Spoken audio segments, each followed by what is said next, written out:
Get $156,000 just by listening to this episode. You get 13 grand, you get 13 grand. Did you know that you're losing $13,000 a month? Welcome to the Nonprofit Digital Success Podcast. I'm your host, David. And in this episode, we're going to be talking with Wendy about ad grants, how you can get them, and what you are and are not allowed to do with them. So keep on listening. You don't want to miss out. After a 10-year career in the fashion industry, she transitioned into the nonprofit sector when she was afforded the opportunity to work with an international NGO. Over the last 5 years, she's been supporting grassroot nonprofits, enabling them to louden their voice, reach new supporters, and drive true impact for their cause. Wendy has worked with a variety of organizations, including environmental, education, mental health, wellbeing, sustainability, youth support, cancer, and local community initiatives. I think that was 8. There's probably a dozen more that don't come right off the top of the mind there, but that's, she's a busy person. So not only that, she's certified Google AdWords specialist, co-host of the Social Action for Climate Change Summit, an experienced web designer, and all-around digital marketing geek. So, Wendy, thanks so much for joining on the show. Oh, thanks for having me, David. It's been a pleasure to be here. Yeah.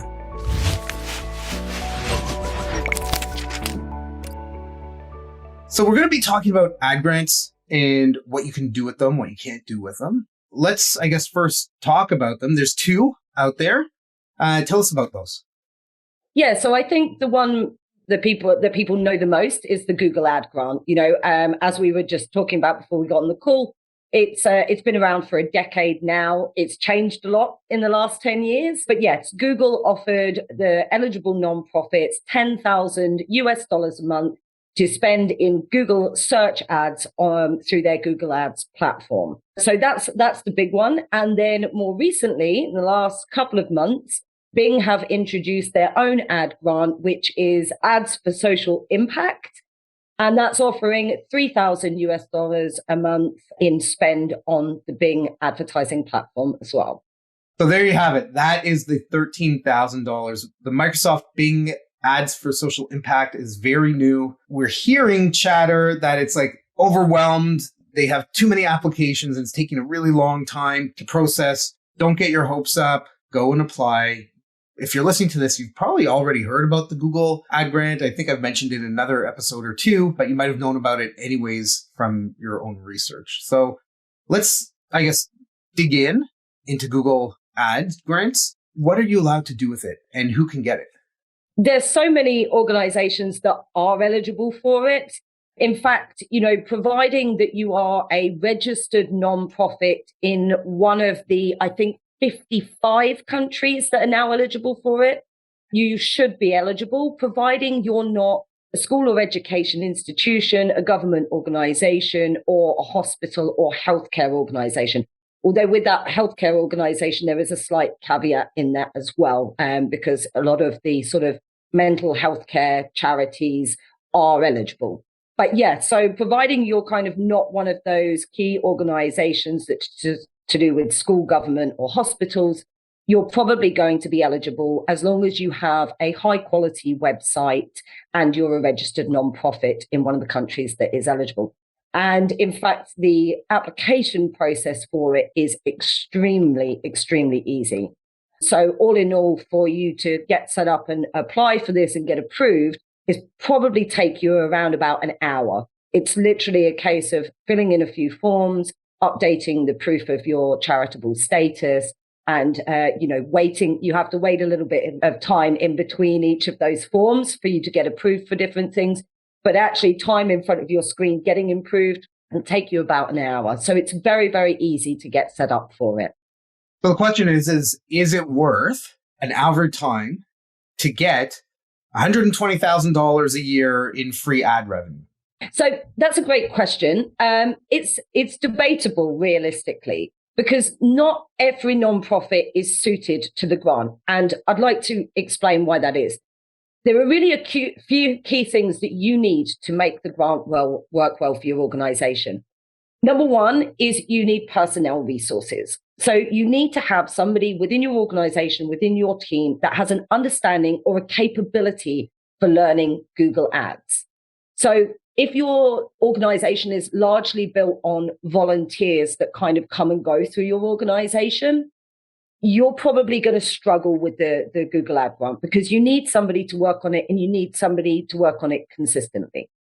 The alternative for that is that you have budget to be able to outsource that to an agency to manage it for you. The third thing, and this is kind of one of the most crucial things, is that you really need a decent audience size to work with.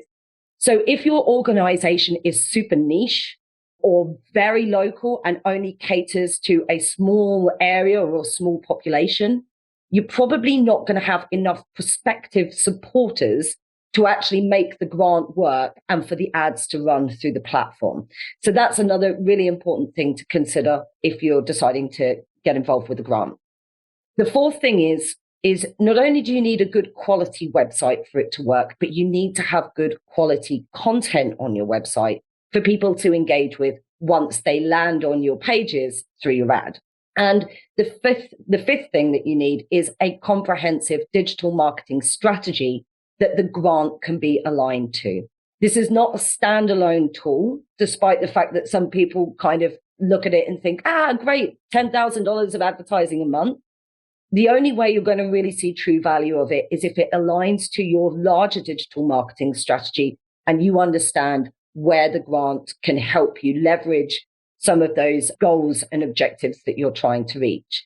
For me personally, having worked with a number of different organizations over the last 5 years with the grant, the nonprofits that I see that tend to get the most value from the grant offer some kind of revenue or donation generating programs or products. And that's where they truly see the most value in the grant. So if you're offering something like that within what you're doing, the grant is definitely for you. Awesome. So you've mentioned it twice, and I just want to touch back on that. You keep saying high quality website. What does that mean? So what it means is it needs to run quickly. And that's kind of one of the key indicators from Google. It's one of the reasons that we see a lot of people actually being declined for the grant at the moment. So realistically, it needs to pass Google's speed test scores. But what it also needs to do is it needs to be laid out clearly. It needs to have good, clear calls to action. It needs to be easy to navigate. And it needs to have a reasonable depth of content on the site.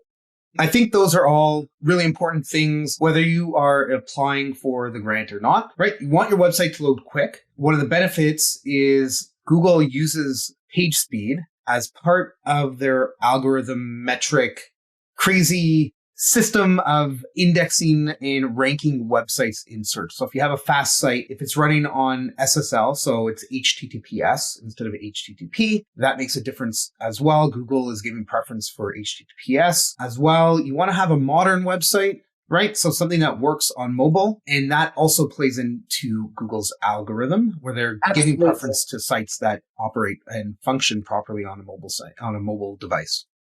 Absolutely. And like you say, it's outside of the grant. These are all things that organizations should be aiming for anyway. It's only going to serve you well in the long run. You know, we know that sites that run quicker convert better. So if people are waiting around for pages to load, they tend to lose interest and leave your site. So this is only going to benefit every element of your overall digital marketing strategy by making sure that the website is really high in quality, functions well, and most importantly, like you say, really functions well on mobile devices. 100%. Absolutely. If your site isn't running smoothly, look at who is hosting your site and start there. See if they can add more resources, budget for better web hosting for your organization.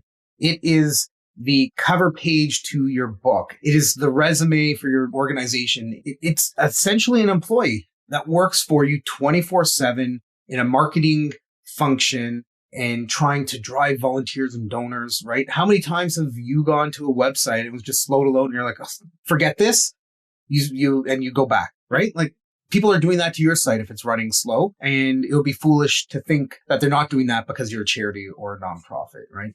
That's just, the nature of the beast. Awesome. So my nonprofit is qualified for this ad grant. I've applied, I've done the forms, I've spent the hour, maybe hour and a half of my time kind of like getting all the information and putting it in and doing all of that, and I get approved.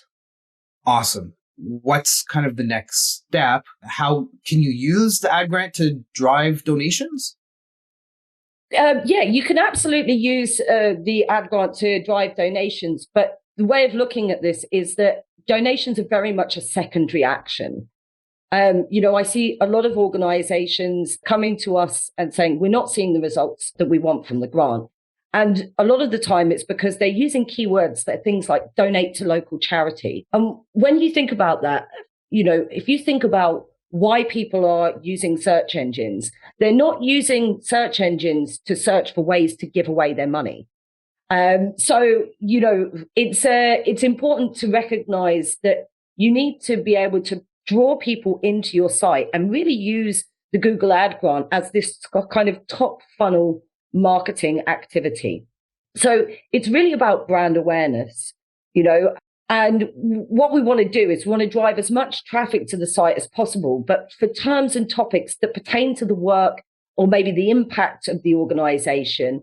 And then once those people reach the site, then it's time to really wow them with compelling content, and ideally start funneling them in further down into the donor marketing funnel.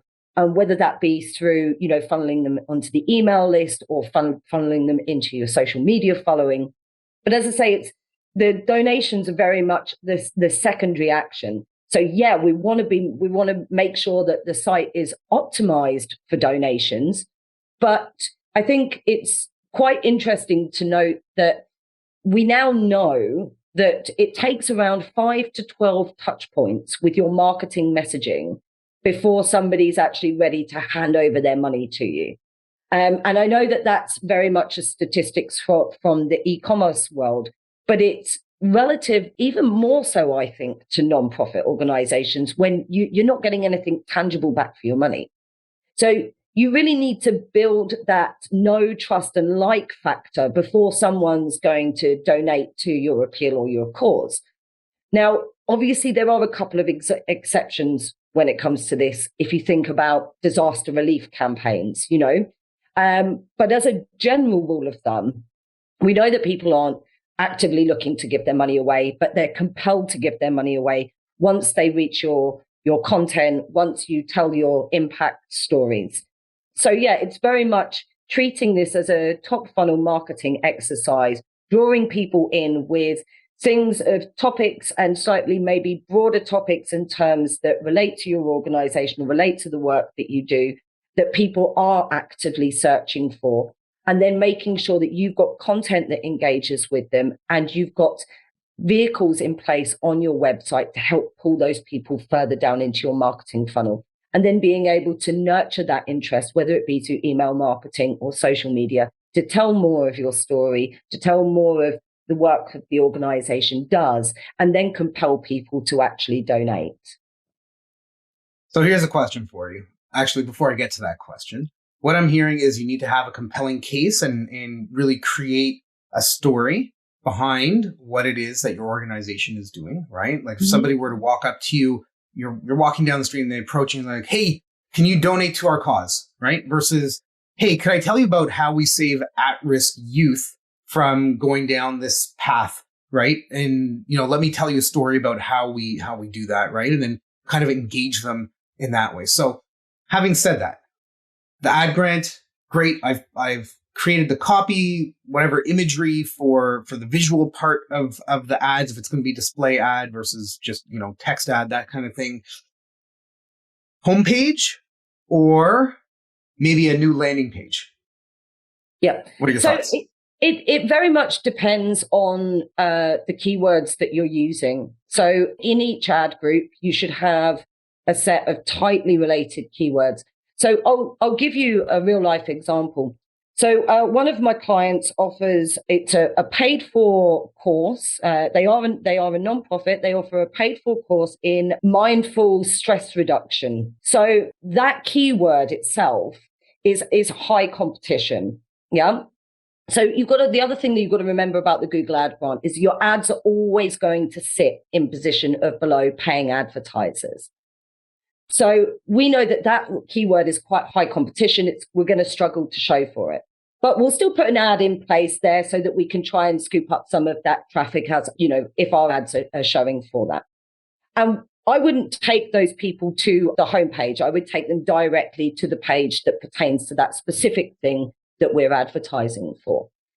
But where we saw the most impact with the Google Ad Grant was not around the terms relating to that specific course and that specific teaching, but it was what could those people get out of that teaching. So we actually set up ads that were to do with dealing with anxiety, coping with chronic pain, all of these things that are actually results that people can see as a result of taking this course, but they may not be aware of the program itself.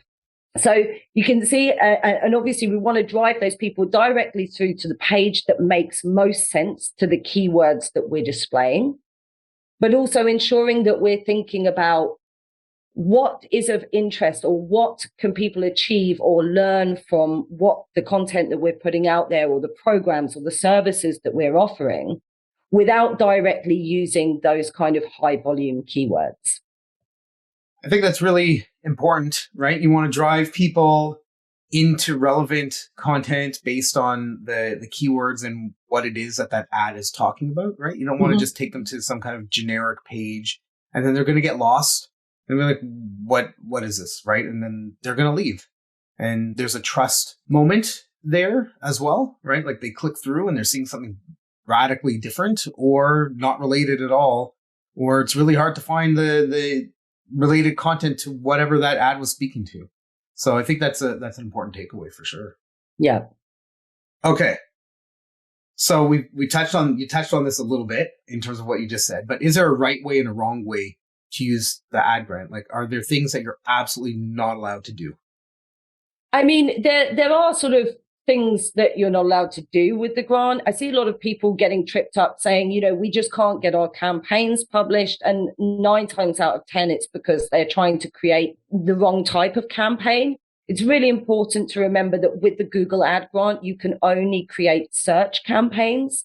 So you can't use display ads. You can't use the smart shopping ads. You can't use anything that is not the specific search campaigns. So, I think a lot of people get tripped up there, don't understand why they can't even get past that first hurdle. The other thing is remembering that within the grant, you cannot use the search partners network. So it's really only the Google search engine itself is where your ads are going to show up. One of the things that we kind of understandably frowned upon is people that are using competitor keywords. So as a nonprofit, yes, I guess there's to a certain extent with some people are in competition with others. And there's a bit of a tactic with normal paid campaigns, especially for a lot of the sort of brands that are out there to bid on their competitor keywords. And that's really frowned upon because, we're all in the same boat, as nonprofits trying to do something impactful. So, I would say definitely don't do that. It's, we're all in competition with each other, but we're also in competition with the people that are paying for the ads. So that's an important thing to note. But there's definitely a right way to utilize the grant. And it really comes down to strategy. And as I mentioned earlier, it's about really integrating the grant within your current digital marketing strategy. So understanding if you're producing content, whether it be, for your blog or for your website, how can that integrate with your grant? How can you utilize the grant to drive more traffic to those specific pages? And then also thinking about it from a reverse angle is what content can you actually produce that's going to facilitate more of your ads in your grant? So is there specific content that you can produce to actually draw traffic in through the ads? The other thing is that really it's so incredibly important to ensure that if you're using the Google Ad Grant and if you're using any form of vehicle to drive traffic to your website, that you are integrating that with email marketing. I mean, we know the statistics when it comes to email marketing. People are so much more likely to convert and donate through email than any other channel. So if you're taking the time to set the grant up and create your ads, you definitely want to make sure that you've got that email marketing element within your website to funnel those people through. One of the best ways to use this is really to define your objectives by identifying which of your online goals in your digital marketing strategy the grant can support. And like I said before, treating it as a top funnel marketing touch point. So not necessarily concentrating on how many donations am I getting as a result of this, but how many people are interested. And one of the key ways to do that as well, though, is to focus on conversions. So when we're looking at the metrics in the grant of what's working and what's not, a lot of people get hung up on how much is my grant spending? How much of that $10,000 a month am I able to utilize? And actually, people don't like to hear it, but spend is just a vanity metric. You could be spending $10,000 a month and reaching thousands of people that have absolutely no interest in what you're doing. Or you could be spending £1,000 of the grant a month and getting some really good quality conversions, whether that be through email signups or social media follows or fundraising pack downloads, or even purchases and program signups if you've got revenue generating programs within your organization. But one of the keys as well is to make sure that you're taking the time to actually really build out a solid structure, a solid foundation for your campaigns. And by defining those objectives, that really helps to identify what campaigns do we need to have in place. Do you want to do something to do with volunteer recruitment? Yeah, okay, so set a campaign up for that. Is it something that's more brand awareness, generalized? Can we just, put all of our sort of generic, the topics, the terms that relate to our work in one campaign? Great. And then maybe you've got fundraising events, so creating a separate campaign for that. But it's also about adhering to best practices. And best practices are there definitely for a reason. One of the common things that we come across when we do audits of accounts is that people are saying, my ad isn't spending. And I hear this word and I say, did you say ad singular? And they said, yeah. I said, okay, we can see where the problem is.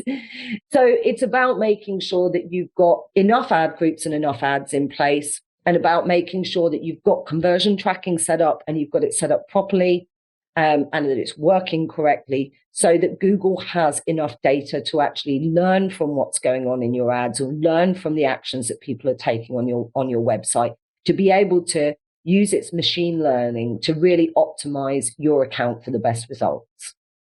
100%. And there's three things that you mentioned that I think are really important for everybody to really take to heart. One is that strategy, right? Like, you need to have a clear plan so that you can build things that work with that plan. And ads should be part of what that plan is. But keeping in mind, like, are you going to get a $30,000 donation because you had an ad in Google? Honestly, probably not. Like, let's just be realistic. Is that going to happen?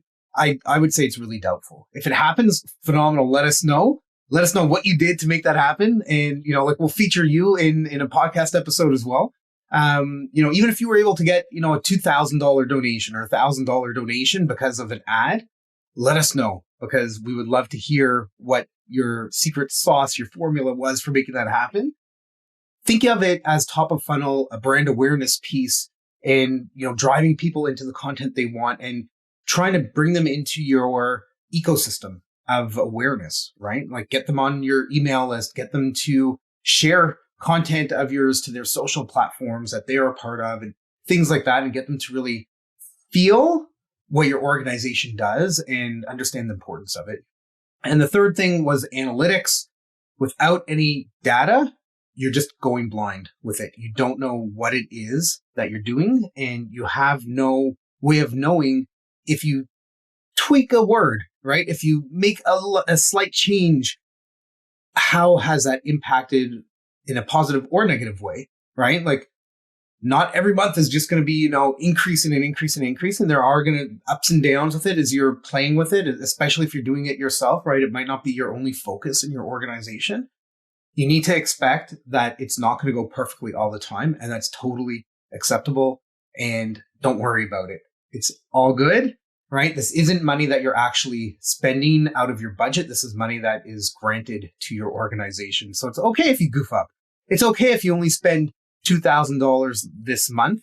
It's about the quality of the people that are coming in, not necessarily the quantity of the money spent, which is what Wendy's already mentioned. So I think those are some really key takeaways. Yeah, and I think you touched on an interesting point here as well. We know that marketing is 95% of it is about testing and understanding what's resonating with your audience and what's not.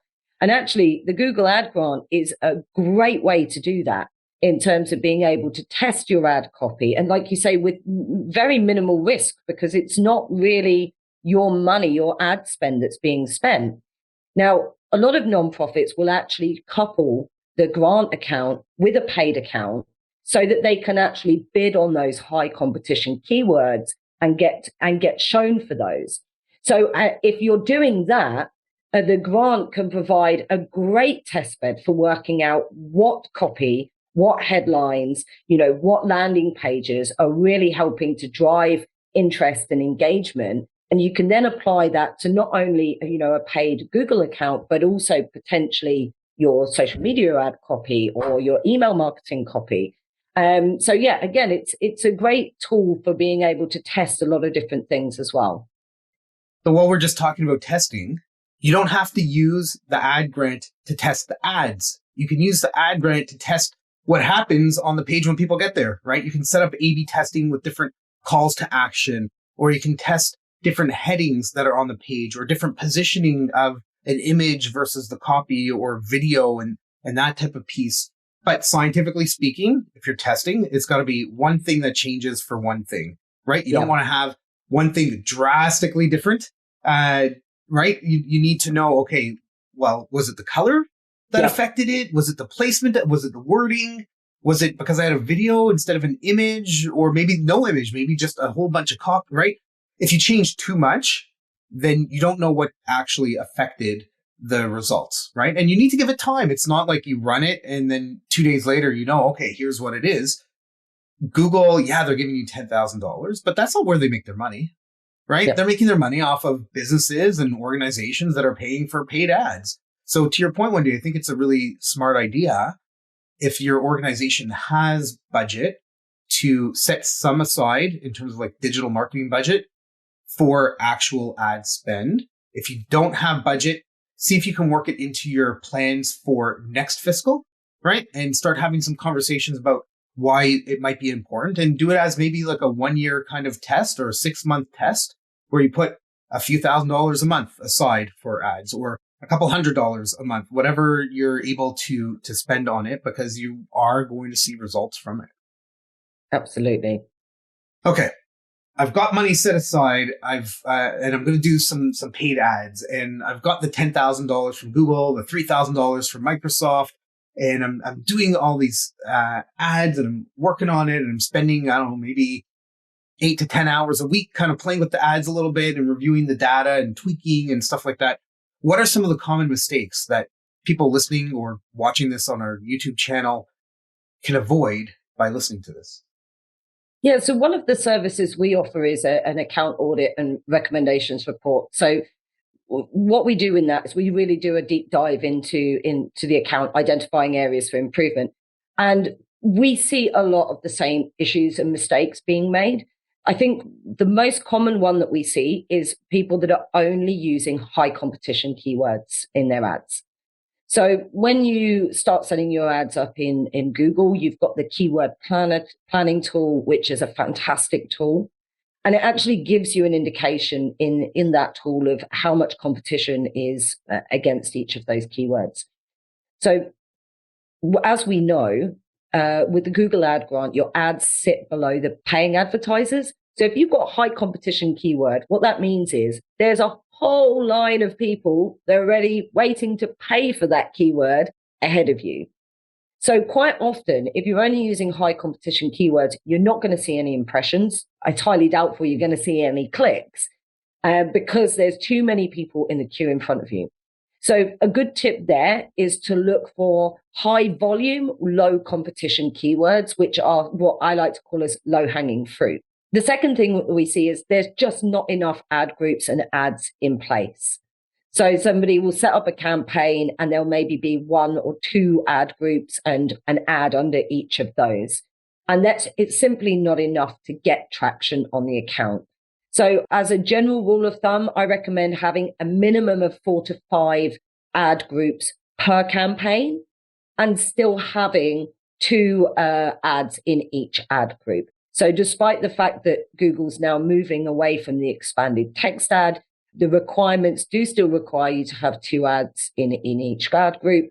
So 2 responsive search ads. But one of my top tips for this is if you just try pinning some of the headlines or the description in your second ad, then it can just give you a nice A/B test between the 2. The third thing is, as I touched upon before, not having conversion tracking set up or set up incorrectly. So it's so incredibly important to have conversion tracking set up.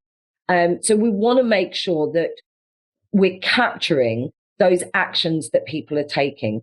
And not just from a sort of, as we would determine it, a hard conversion perspective. So it's not just your donations or, your contact form submits.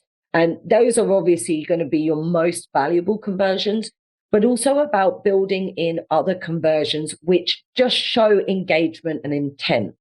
So by that, it could be somebody's watched a certain percentage of your video, or they've been on your page for more than a certain number of time, or they've viewed a specific page. So although those don't show that sort of really valuable action, they do still show intent and engagement. And what that does for Google is, again, you're feeding the machine learning more data to work with. So it can then analyze, well, I know that type of person is going to come and watch the video. And if they're going to come onto your site and watch your video and engage with your content, you've got a much higher chance of actually converting them into a donor or a supporter further down the line. So although not as valuable, they are still valuable actions that you should be tracking. And the fourth thing is not thinking about interest targeting with keywords. So by this, I mean, like the example that I gave before about having this one specific course and only putting the keywords in that are that sort of course name, but thinking more outside of the box in terms of what terms are people actively searching for that, although don't directly describe my organization and the work that I do still represent that and would still be of interest to that particular search term. And so when we think about this, it's a bit like SEO from this standpoint, in the sense of long tail keywords are much easier to rank for. And it very much works the same with Google Ads, given the parameters that we have to work within under the grant regulations. So just thinking a little bit more outside of the box in terms of how can we describe what we do without actually telling people what we do. Yeah, I think that's a really interesting idea, to think about your topic or your focus for your organization. And what are all of those, like if you think in terms of like concentric circles, right? Like you've got your really narrow, a little bit broader, and then like wider range.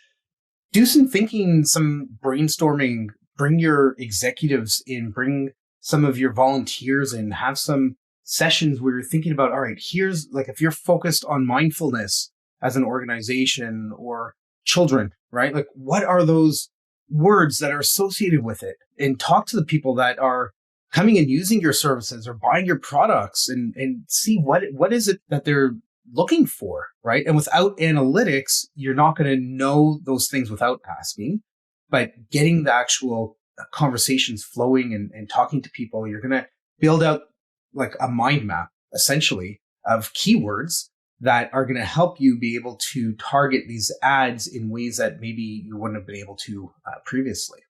Yeah, exactly. And I think, just taking the example of a charity that supports children in some manner, it would be interesting to look at, what's your donor profile? Or is your donor profile predominantly parents because they resonate more with the work that you're doing because they have children of their own? And if that's the case, then it's about, as we say, reverse engineering that content to think about what would bring those people in.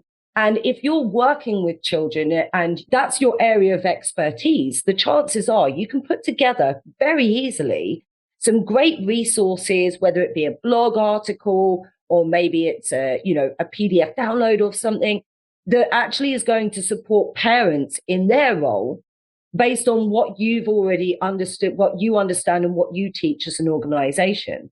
And already there, then you can pull your target demographic into your website with something that really is of interest to them without you saying, we're a charity, come and donate with us, but actually giving them something of value that meets a need or meets a want that they currently have. But what you've subconsciously done is you've subconsciously brought them into your ecosystem and you're able to start introducing the work that you do. And you know that they fit your ideal donor profile. Something else that people could consider is, all right, so hopefully you have analytics installed on your site. Ideally, or not, maybe not necessarily ideally, for better or for worse, we can argue, the merits of Google Analytics versus other platforms. But let's just say Google Analytics for now, it's free. It's super easy to get up and working on your site. If you're listening to this, if you don't have analytics on your site, let me know, reach out to me. We'll do it for you for free. We need you to have access to your data. Now, if you are running analytics, something you should know is I think it's beginning of July 1st, 2023. Universal Analytics is going bye-bye and it's going to be at Google Analytics 4. So you need to transition if you're using UA3 right now over to GA4. So putting that all aside, take a look at your analytics. Look at the top 5 pages of your website in terms of page views. Look at what those topics are on those pages, right? Look at the words that are on there because that is what is attracting people into your site from organic search. And it's going to have keywords that people are searching for to start thinking in terms of, all right, these are words. This is content people are interested in. What are some other words around these topics, right? And you can start looking at your analytics to help you build the ads. So going the other way on in terms of that. Absolutely. And it's kind of like, a little bit like the possibilities are endless, depending on how much, resources you've got to put towards this. But like I say, it's one of the great ways of drawing people in, whether it be through the Google Ad Grant or through organic SEO, is through having a blog, because a blog is also a great way to be able to really drive home those keywords that you want to show for. And I think more than anything else now is that nonprofits are also expected to function like any other business that's marketing themselves digitally. You need to provide some level of value to your audience, especially on that first touch point. And a blog is a great way to be able to do that. It's also a great thing to be able to utilize in your social media, through organic SEO, and to actually drive traffic through from the Google Ad Grant to those specific blog articles as well. So again, it just shows how the grant is a really integral part of the overall digital marketing strategy and not just that standalone piece that's going to bring you in donations. It's got to work with everything else. But when you start thinking about it in this way, it actually becomes very interesting into what starts feeding both in and out of that in terms of ideas of things that you can do with the organization to market your organization, not just through the grant, but in every activity that you're carrying out. Absolutely. And again, it all comes down to having a strategy. Does your strategy have to be 100% perfect? No, it doesn't. Honestly, it probably never will be 100% perfect because technology changes, things change, right? Different platforms. I don't know. World's richest people buying social media platforms or not, right? And then who knows what they end up doing to them, right? You can't rely on those. So there's going to be an evolution that happens kind of organically over time. So the question is this, Wendy, is it better to work on this in-house or work with a partner or like an outsource agency? Great question. So there's a few questions and it largely depends on your organization. So there's a couple of key questions there. First one is, what capacity do you currently have in your marketing team? we would say, is somebody able to dedicate a minimum of 4 to 5 hours per month to manage just the ad account? Then you've got to look at what is the skill base of the current team. So is there anyone within your current team whose skill profile would fit naturally with taking on this responsibility? So if you're running paid advertising already, this is, it's an easy thing to integrate into a sort of paid advertising role. But if you don't have that, then it's about thinking, do we have the right skill profile for somebody to be able to pick this up? I think one of the most important things is how much budget do you have available? Can you actually afford to outsource it? And then thinking about, one of the most important things is thinking about what are your expected outcomes from this.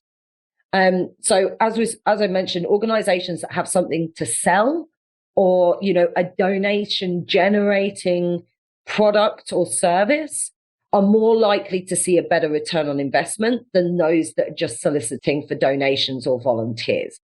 So again, you've got to work out what is your objectives, and is the money spent outsourcing going to be worth what you get back in return?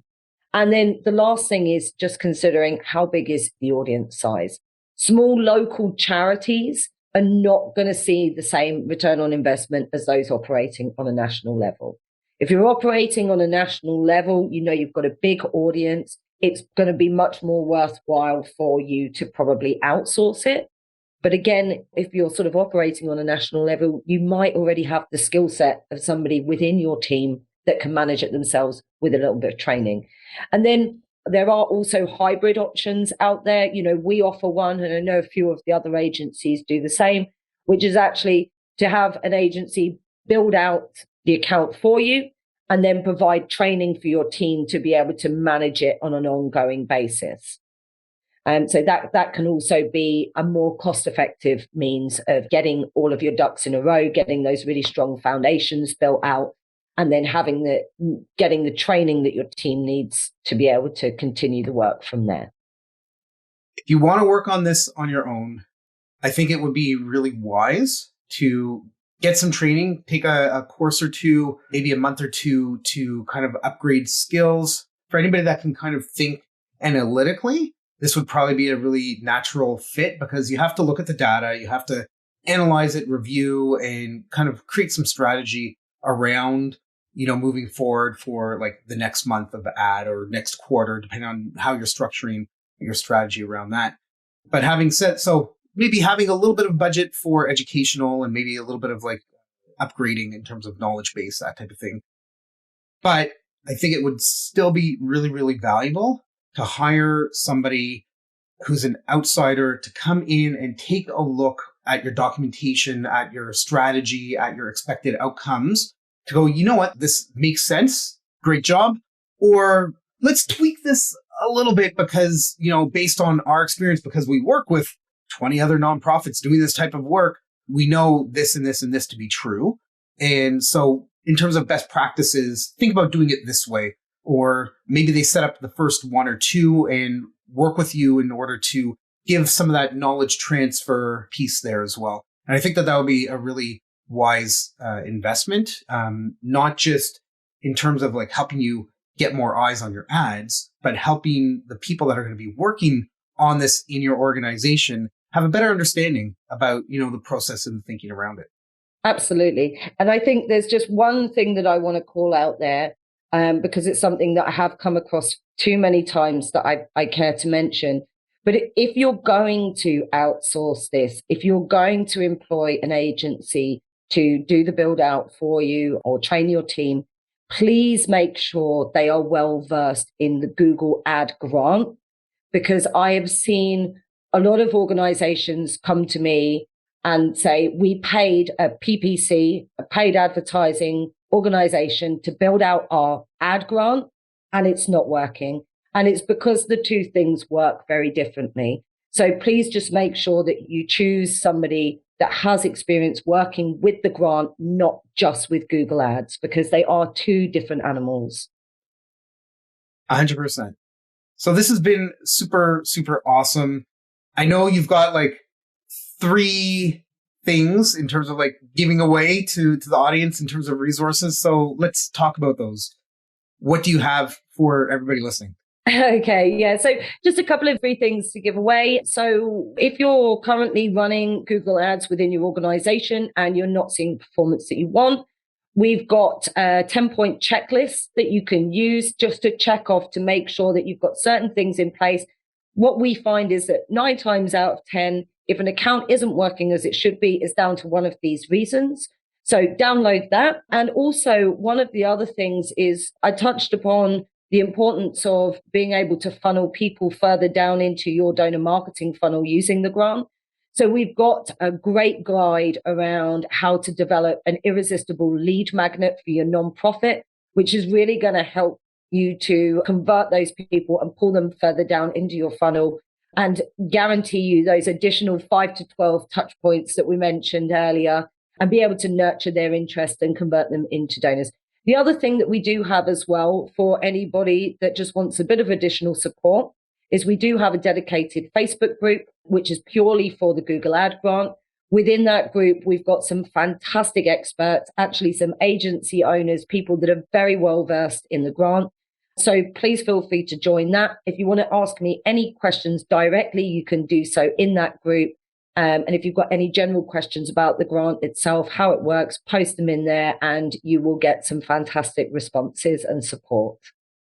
Wendy, amazing and super inspiring insights into what people running their organizations can do, how they can do it, what they shouldn't do, all kinds of great information in this. Plus the added bonus of what you just mentioned is phenomenal. Thank you so much. I hope the people listening to this episode or watching it have been able to pull at least one piece of information from this that will help them. And I want to challenge everybody that's listening to this to, in the next 10 business days, go and apply for the Google Ad Grant and the Microsoft Ads for Social Impact grant in the next 2 weeks. After this, I want you to go and apply. It's really about taking some kind of action and putting one foot in front of the other. If you don't apply, you're never going to get that $10,000 and the $3,000 to be able to do anything with. You've got to at least apply. It doesn't happen immediately. It's fairly quick, but it's not certainly overnight. So you might as well apply and start figuring out what you're going to do once you've got the grant available to you.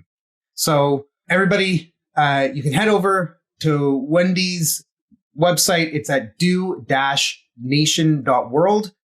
On our show notes page, we're going to have links to the 10-point checklist, the lead magnet cheat sheet. There's a link there for contact page.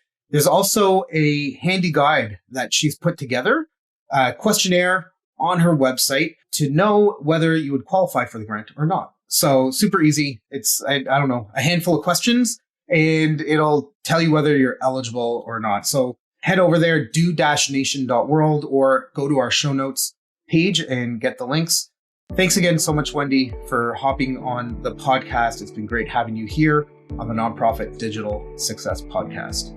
Thanks, David. So head over to our show notes page, nonprofitdigitalsuccess.com/podcast. Click on this episode for all the details. And until next time, keep on being successful.